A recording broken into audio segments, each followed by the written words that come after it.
Estas férias leve o Observador no bolso. Na praia, no campo ou entre viagens, acompanhe toda a atualidade sem limites. Assine com 40€ de desconto e habilite-se a ganhar uma estadia de 2 noites num dos hotéis boutique da Small Portuguese Hotels. Este verão, desligue da rotina, não da informação. Assine em observador.pt.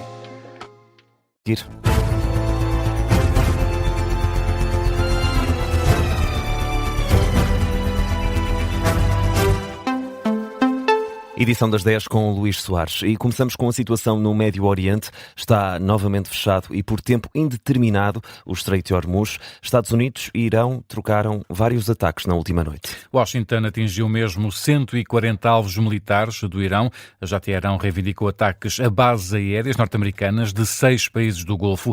A Marinha da Guarda Revolucionária Iraniana acrescenta que nenhuma embarcação poderá atravessar o Estreito de Hormuz enquanto persistir, Carlos Pedro, a presença e interferência dos Estados Unidos na região. É um comunicado da Marinha iraniana que termina com um aviso. Qualquer nova violação do cessar-fogo, que já não existe, será alvo de uma resposta enérgica, incluindo ataques contra novas bases inimigas na região. E já começaram, inclusive, esses ataques a bases aéreas de 6 países do Golfo: Bahrein, Qatar, Jordânia, Kuwait, Omã e Emirados Árabes Unidos. Foram estas bases aéreas atingidas por ataques iranianos que aconteceram em retaliação a outros ataques norte-americanos. Aliás, Washington anunciou já neste domingo a conclusão de uma ronda de ataques contra alvos iranianos. E qual é, Carlos, a justificação para esses ataques norte-americanos? O Comando Central dos Estados Unidos justifica com um bombardeamento iraniano anterior contra um navio de bandeira cipriota que navegava por Hormuz. Washington atingiu 140 alvos militares do Irão, incluindo instalações de mísseis e drones do Irão, capacidades navais, depósitos de munições, entre outros. Durante a madrugada, os meios de comunicação iranianos noticiaram várias explosões na província de Bushehr, onde se encontra precisamente uma central nuclear. Também foram ouvidas explosões em diversas localidades próximas do Estreito de Hormuz.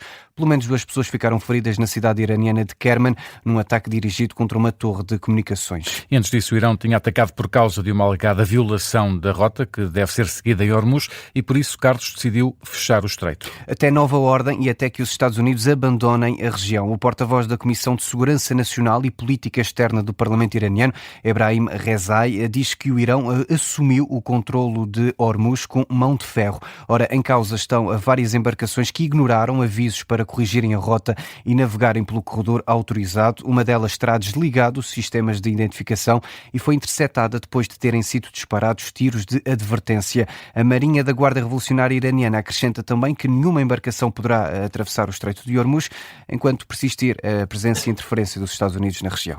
Carlos Pedro, com os mais recentes desenvolvimentos do conflito no Médio Oriente, o Kuwait também já veio avisar para uma escalada perigosa neste conflito. É um tema que analisamos já a seguir no Gabinete de Guerra com a análise de Liliana Reis, logo depois deste Jornal das 10.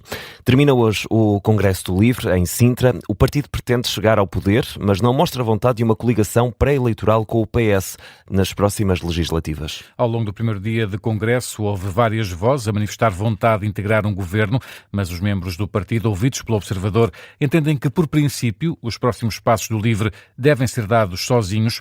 Em entrevista ao Observador, Isabel Mendes Lopes, primeira candidata da lista A ao órgão executivo do Livre, confirma que a intenção do partido é ir a votos sozinho e explica que há sempre a possibilidade de entendimentos pós-eleitorais consoante o peso de cada partido. Ainda assim, não querendo imaginar cenários de potenciais coligações pré-eleitorais com o PS, a co-porta-voz do Livre não fecha em definitiva a porta, justifica que cada eleição é uma eleição e será preciso uma análise mais próxima da altura das eleições. De resto, vários dirigentes do partido explicam ao Observador que, estrategicamente, uma coligação com o PS dificilmente fará sentido num futuro próximo.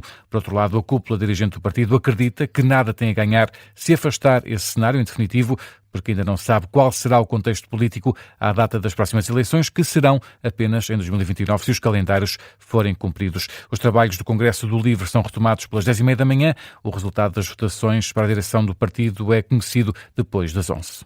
Na polémica em torno dos exames nacionais, a FNE e FENPROF criticam a forma como o Governo tem gerido este processo.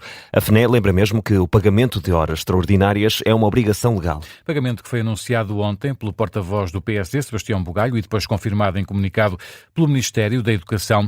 A Federação Nacional de Educação considera justo e necessário o pagamento de horas extraordinárias aos professores classificadores, mas sublinha que se trata de uma obrigação legal e não de um reconhecimento excepcional. Defende que o verdadeiro reconhecimento passa por melhores condições de trabalho, planeamento, organização e prevenção de situações de sobrecarga.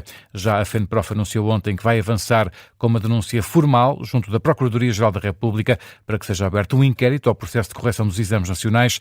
Em comunicado, a estrutura que representa os docentes refere que vai submeter o documento na próxima sexta-feira, dia 17, precisamente o dia previsto para a publicação das pautas.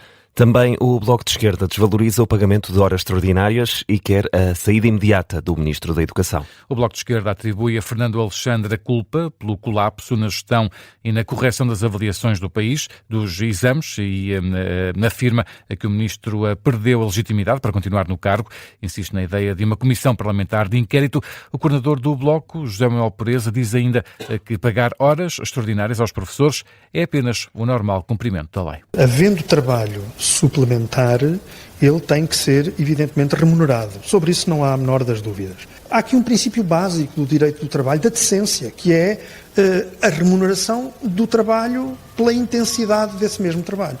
E, portanto, é estranho, não é, que um dirigente político venha anunciar a remuneração do trabalho como se isso fosse uma coisa extraordinária. Não há nada de extraordinário, é apenas dizer aquilo que é uma verdade do Sr. de La Palice. Há trabalho, deve ser remunerado. O coordenador do Bloco de Esquerda, José Manuel Pereza, ontem à saída de uma reunião interna do partido a desvalorizar o pagamento de horas extraordinárias aos professores classificadores e também a insistir na ideia de uma comissão parlamentar de inquérito a esta polémica da correção eletrónica dos exames nacionais, uma comissão parlamentar de inquérito que o líder do PS também não exclui. Luís, em Espanha, as autoridades continuam o combate ao incêndio em Almeria, que já provocou 12 mortes. Grande parte do perímetro está estabilizado. É um incêndio em Los Galhardos, que já consumiu 6.600 hectares de área. Os esforços de combate ao incêndio continuaram durante a madrugada, marcando o terceiro dia de luta contra as chamas. Ontem à noite, com a evolução favorável ou mais favorável ao combate, mais de 600 moradores foram autorizados a regressar a casa em várias localidades. Quase 1.400 pessoas tinham sido retiradas de casa por precaução devido ao avançar das chamas. Para já, o perímetro está estabilizado e as perspectivas são favoráveis. Ontem chegaram a estar 32 meios aéreos no combate às chamas. No terreno, operacionais e também voluntários andam pelos locais onde as chamas já foram extintas para tentar encontrar possíveis vítimas. No Mundial de Futebol já estão definidas as meias finais. A França joga contra a Espanha, Inglaterra defronta a Argentina. São estes os jogos da próxima fase. Inglaterra que venceu ontem a Noruega no prolongamento por 2-1. A formação dos Três Leões esteve a perder graças a um golo de Sheldrup. Bellingham empatou na segunda parte e o mesmo Bellingham deu a volta ao resultado já no prolongamento. Os ingleses vão agora enfrentar a seleção da Argentina, que venceu já de madrugada a Suíça por 3-1. Um jogo que também teve de ir a prolongamento e que ficou marcado pela arbitragem do português João Pinheiro. Aos 102 minutos expulsou Bril Embolo da formação helvética. A Argentina segue então em frente até às meias finais do Mundial de Futebol. O Inglaterra-Argentina está marcado para quarta-feira, dia 15, às 8 da noite. A outra meia-final, França-Espanha, que já estava marcada, joga-se um dia antes, na terça-feira, dia 14, também às 8 da noite. São agora 10h08, já a seguir à Gabinete de Guerra, aqui na Rádio Observador, mas antes, Luís, vamos a outras notícias também, que também estão a marcar esta manhã de domingo.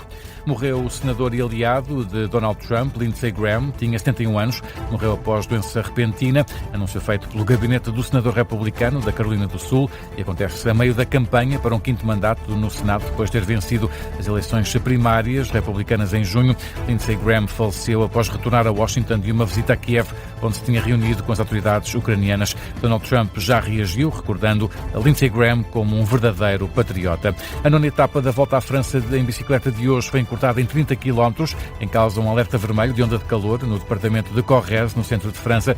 A decisão acontece depois de alguns ciclistas terem pedido que as etapas fossem antecipadas para evitar o calor da tarde. Hoje os ciclistas da Volta à França cumprem a última etapa antes do primeiro dia de descanso, com a chegada a Ussel.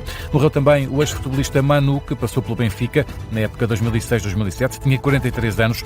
Morreu ontem na sequência de um acidente de aviação, uma informação confirmada pela SAD do Alverca, em comunicado. Além de Benfica e Alverca, Manu passou por clubes como Estrela da Amadora, Marítimo, Vitória de Setúbal e lá por fora também representou clubes como Modena de Itália ou AEK de Atenas. E ainda, João, notícia de outra morte, expresso o obituário, mas é uma morte também importante. O Sheikh Hamad, líder do Qatar, entre 95 e 2013 morreu. É um nome que aparentemente pode não nos dizer nada, mas aos 74 anos de vida, o Sheikh Hamad deixou um legado de inovação em várias áreas, nomeadamente nos média. Então vamos falar disso, Luís. Que legado nos deixa Sheikh Hamad? Olha, um dos maiores marcos foi mesmo o lançamento do canal de televisão de notícias Al Jazeera. Foi fundada durante o mandato do líder, em 1996. Este investimento do Sheikh Hamad tornou-se, de resto, o primeiro canal de notícias independente do mundo árabe. Neste momento, Al Jazeera tem canais em árabe e inglês que cobrem a atualidade regional e internacional, bem como uma plataforma digital, um site digital que normalmente também consultamos. Al Jazeera está disponível em mais de 150 países, tem uma audiência global de 430 milhões de pessoas. É um grande legado e muito ouvimos falar deste canal de televisão. Agora, nós, muito, por causa daqui da rádio e do conflito no Médio Oriente, é uma marca por isso mesmo. Fechamos assim o Jornal das 10 com a edição do Luís Soares.